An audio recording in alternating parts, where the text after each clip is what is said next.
महाराष्ट्र की लाडकी बहन योजना से जुड़ी एक बड़ी खबर आ रही है। लाभार्थियों की जांच पर सीएम फडणवीस ने अपनी बात रखी। ई केवाईसी वेरिफिकेशन जांच में बड़ा खुलासा हुआ। 10 लाख टैक्स पेयर्स इस योजना का फायदा उठा रहे थे। 5 लाख बहनें सरकारी कर्मचारी परिवार से थी। कई लोग पहले से अन्य सरकारी योजनाओं का भी लाभ ले रहे थे। तो लाडकी बहन योजना, इसमें आप देखिए एक क्राइटेरिया तय है कि किसको मिलेगा, इनकम कितनी होनी चाहिए।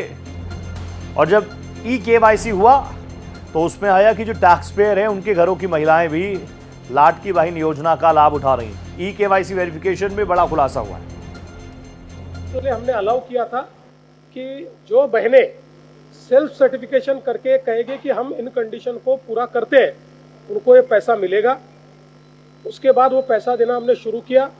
और आप जानते हैं कि जो सरकार का पैसा होता है उसमें सीएजी का ऑडिट होता है, और कोई भी सीएजी का ऑडिट जो होता है उसमें से लाभार्थी कंडीशंस पूरे करते हैं कि नहीं, इसका वेरिफिकेशन आपको करके सीएजी को देना पड़ता है।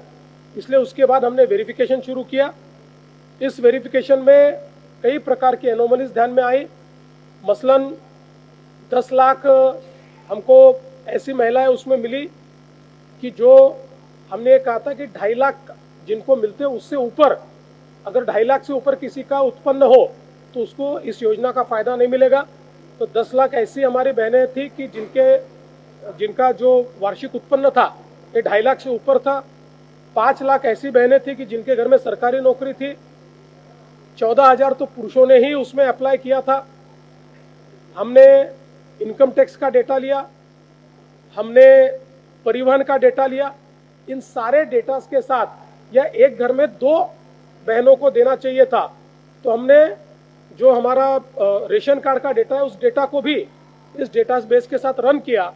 इसमें जो लोग वायलेट कर रहे थे, जो लोग कंडीशंस पूरी नहीं कर रहे थे, उनको हमने अब रोक दिया है।